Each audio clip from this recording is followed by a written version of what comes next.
যে মেয়েটা তার বাবার বাড়ির সুখ শখ ঐশ্বর্য সব কিছু ছেড়ে আসে শ্বশুর বাড়িতে, অনেক আশা নিয়ে আসে ভাই, যে শ্বশুর বাড়ির মানুষজন তাকে বুঝবে, তার দুঃখ কষ্টগুলো ফিল করার চেষ্টা করবে।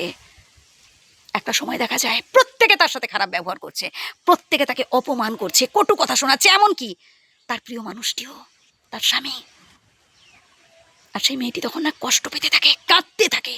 আর যে বাড়িতে মেয়েরা কাঁদে সে বাড়িতে লক্ষ্মী থাকে না। ভালোবাসুন আপনার স্ত্রীকে, একটু রোমান্টিক হওয়ার চেষ্টা করুন। হ্যাঁ, আপনি বলতে পারেন যে আমি তো তাকে কোনো অভাব রাখি না, টাকা পয়সা বাড়ি গাড়ি সব কিছু দিয়েছি, আমি তো বিদেশে তাকে গাড়ি গাড়ি টাকা পাঠাচ্ছি, তার কিসের অভাব? ভাই সময় দিতে পেরেছেন কখনো? সময়ের বড্ড অভাব ভাই আপনার কাছে। লাস্ট কবে আপনি আপনার স্ত্রীর সাথে কতক্ষণ কথা বলেছেন একটু বলুন তো? আপনার মনেই নেই হয়তো। টাকার পেছনে ছুটছেন। হ্যাঁ ভাই, বেঁচে থাকতে গেলে, ভালোভাবে বেঁচে থাকতে গেলে টাকার দরকার, এটা অস্বীকার করার নয়, কিন্তু তার সাথে সাথে ভাই মানুষকেও ভালোবাসতে হবে তো। আপনি বাড়ির বাইরে কাজ করছেন, কিন্তু যে মেয়েটা ঘরের মধ্যে আছে তাকে অনেক কাজ করতে হয়, তারও দম বন্ধ হয়ে আসে ভাই। বাড়িতে যদি শ্বশুর শাশুড়ি থাকে তাহলে তো কাজের শেষ নেই। বৃদ্ধ শ্বশুর শাশুড়ি, সন্তান সন্ততি প্রত্যেকে যাতে ঠিকমতো খেয়ে দিয়ে অফিস যেতে পারে, বা প্রত্যেকে যাতে ঠিকমতো খেয়ে দিয়ে আরামে থাকতে পারে, ভালোতে থাকতে পারে, এই চেষ্টা কিন্তু আপনার স্ত্রী করছেন। শুধুমাত্র রান্না বান্না নয়, এমন অনেক আরও অনেক কাজ থাকে যা বলে শেষ হয় না ভাই।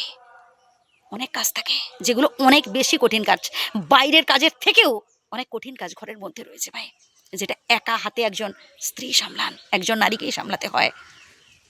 একটু রোমান্টিক হওয়ার চেষ্টা করুন মাঝে মধ্যে, একটু স্ত্রীকে সাথে নিয়ে বাড়ির বাইরে থেকে ঘুরে এলেন, স্ত্রীর মন পাবেন তো। স্ত্রীর বিশেষ বিশেষ দিনগুলোতে, যেমন ধরুন স্ত্রীর জন্মদিনে বা বিবাহবার্ষিকীতে, বেশি কিছু না হোক, একটা গোলাপ স্ত্রীর খোঁপায় গুঁজে দিয়ে দেখুন না, ভীষণ খুশি হবেন। আসলে মেয়েরা না ভালোবাসার কাঙাল, তারা চায় তার প্রিয় মানুষটি যেন তাকে ভালোবাসুক, তার স্বামী যাতে তাকে ভালোবাসুক। একটু সোহাগ করুন, একটু যত্ন আত্তি করুন। যখন আপনার স্ত্রী অসুস্থ হয়ে পড়েন, নিজের হাতে ওষুধটা তুলে দিন না, ভীষণ খুশি হবেন। দেখবেন যখন আপনার স্ত্রী রান্না করছেন, পেছন থেকে এসে একটু জড়িয়ে ধরলেন। হয়তো আপনি বাড়ির বাইরে আছেন, কাজের প্রচুর চাপ, তাই সারাদিনের মধ্যে 5টা মিনিট সময় পান না একটু ফোন করে কথা বলতে, কি করছো, কেমন আছো, অনেক পরিশ্রম করছো, এবার একটু ঘুমাও, একটু রেস্ট নাও। এই সামান্য 2-4টা কথা বলে দেখবেন আপনার স্ত্রী ভীষণ খুশি হবেন। আসলে সব মেয়েরা না ওই টাকা পয়সা বাড়ি গাড়িতে সন্তুষ্ট হয় না ভাই।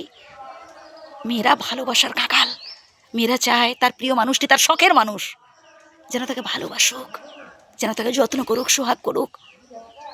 দিনের শেষে এসে যদি আপনি খুব মুডি থাকেন, এই অফিসে প্রচুর চাপ গেছে, অমুক তমুক, আমি তোমার কোনো কথা শুনবো না, তাহলে সেই মানুষটার কথা ভাবুন ভাই, যে মেয়েটা ঘরের মধ্যে এত কাজ করছে, সেও তো মনের কথা বলবে।